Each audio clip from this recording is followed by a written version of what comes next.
BTSनि 30 नं गरेश्वर बियाबाव इउपिपिएलनि थादनाय गैयै जयनिं हाबाफारि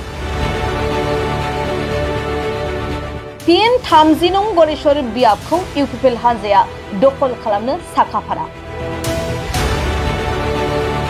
BTC बिसायख'थिखौ लानानै मोनफ्रोमबो हानजाया गावबा गावनि हानजानि बिजाथिखौ देरहासार खालामनायनि थांखिजों गोख्रों खामानि मावनायजों लोगोसे बिटिआरआव सरकार दानायनि थांखिजों इउपिपिएल हानजाया जयनिं हाबाफारि लागासिनो दं।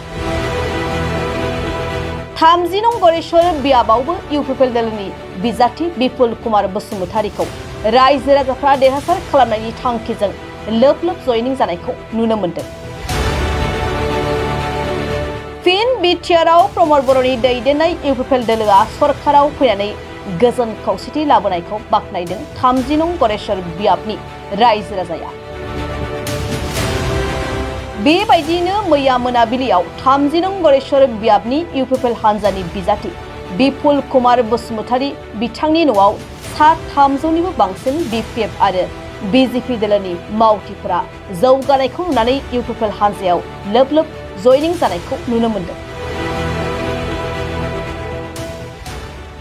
दिनै आंनि न'खराव प्राय 300नि बारा दिनै माने गुबुन गुबुन दोलोनिफ्राय इउपिपिएल दोलोआव जयनिं जाफैदों।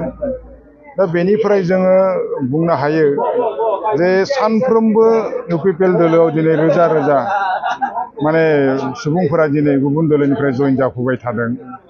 बेयो मोनसे जोंनि थाखाय मोजां माने सिन आरो बिदिनो प्रमद बर' दैदेननाय जि माने इउपिपिएल दोलो बे इउपिपिएल दोलोखौ मोजां मोननानै दिनै सानफ्रोमबो रोजा रोजा माने बेफोरबायदि गुबुन गुबुन दोलोनि सुबुंफोरा दिनै जयन जाबाय थादों। बे स्पष्ट खालामो बेनो जे इउपिपिएल दोलोआ फैबाय थानाय जि माने 22 सेप्तेम्बर खालाराव बिसायख'थि जानो थांगासिनो दङ। बे बिसायख'थियाव इउपिपिएल दोलोआनो मेजरिटि मोनगोन बेखौ रोखा खालामना होयो आरो इउपिपिएल दोलोआनो प्रमद बर'नि दैदेननायाव फिन आरोबाव सरकार खालामफिनगोन बे बाथ्राया रोखा जानानै फैबाय। ओंखायनो आं दिनै आरो रायजो राजाफोरखौ खावलायबावनो नागिरदों जे इउपिपिएल दोलोआ दिनै प्रमद बर'नि दैदेननायाव गोबां मोजां मोनसे नीति आरो आदर्शनि गेजेरजों गोबां मोजां मोजां परिकल्पनानि गेजेरजों दिनै सरकारा सालायजादों आरो बेखौनो रायजो राजाफोरा मोजां मोननानै मोनसे फोथायनाय लानानै दिनै सानफा एफा गोबां रायजो राजाफोरा दिनै इउपिपिएल दोलोनियाव जयन जाबोगासिनो दङ।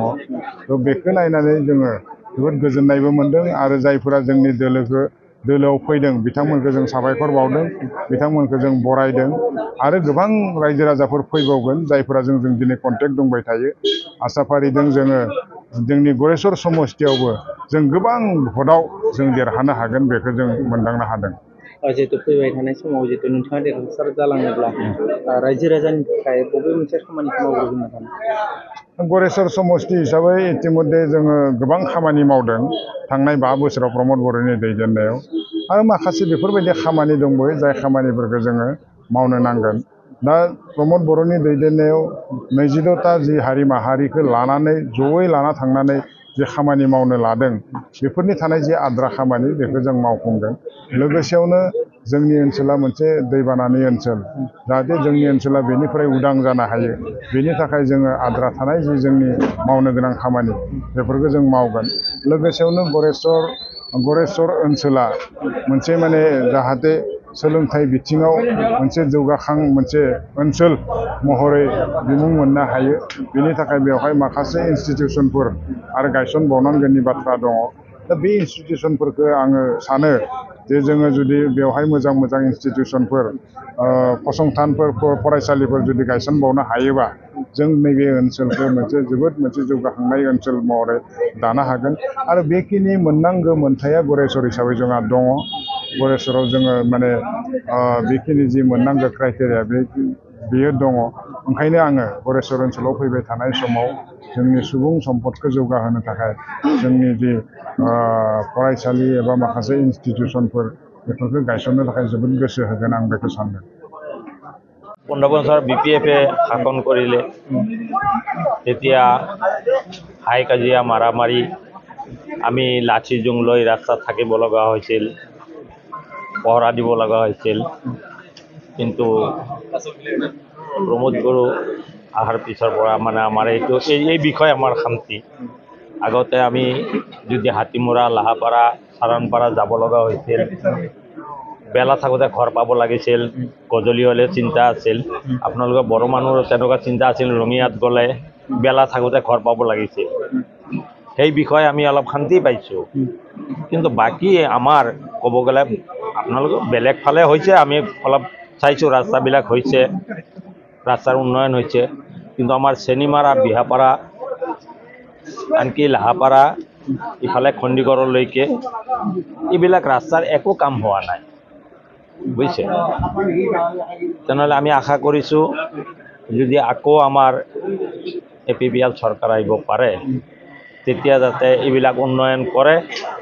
আৰু বিশেষকৈ আমাৰ মাটিৰ যিটো সমস্যা, এইটো কিন্তু আমি মাইনৰিটিবিলাকে আমি একো পোৱা নাই, এতিয়ালৈকে পোৱা নাই। যদিও কিছুমান হৈছে, বেলেগ বেলেগ মানুহৰ হৈছে, কিন্তু আমাৰ মাইনৰিটিৰ ফালে একো মাটিৰ ব্যৱস্থা আমি এতিয়ালৈকে পোৱা নাই। এইখিনি আমাৰ কথা থাকিল, যাতে তেখেতে আহিব পাৰিলে আমাৰ মাটিৰ সমস্যাটো সমাধান কৰি দিয়ে, সকলো জাতি জনগোষ্ঠীক যাতে আমি এক হৈ থাকিব পাৰোঁ, এইখিনি মোৰ ক'ব লগা। ঠিক আছে। মই আগতে UPPত আছিলোঁ, BPFত আছিলোঁ। এতিয়া মই UPPত যোগদান কৰিলোঁ। কিহৰ কাৰণে আপুনি আজি UPPL যোগদান কৰে? BPF মোক 6-7 বছৰে একো কাম কৰি দিয়া নাই। UPPL কি আশা কৰিছে এইটো? এতিয়া UPPL আশা কৰিছোঁ যে আমাৰ অঞ্চলত বহুত আগবঢ়াই লৈ যাব। ৰাস্তা ঘাট, ঘৰ পদূলি, স্কুল, কলেজ এইবিলাক আগবঢ়াই দিব। এইটো UPPL আপোনালোকৰ যিটো সমষ্টিত 5টা বছৰ শাসন কৰিলে, কেনেকৈ পালে আপোনালোকে 5টা বছৰ শাসন? একো সুবিধা পোৱা নাই। ভাল হৈছে। উন্নয়ন দিশত কেনেকৈ হৈছে? একো কাম হোৱা নাই। এই 5টা বছৰত কেনেকৈ উন্নয়ন হৈছে আপোনালোকৰ সমষ্টিত? এই UPPL শাসনতে কাম হৈছে, বহুত কাম হৈছে।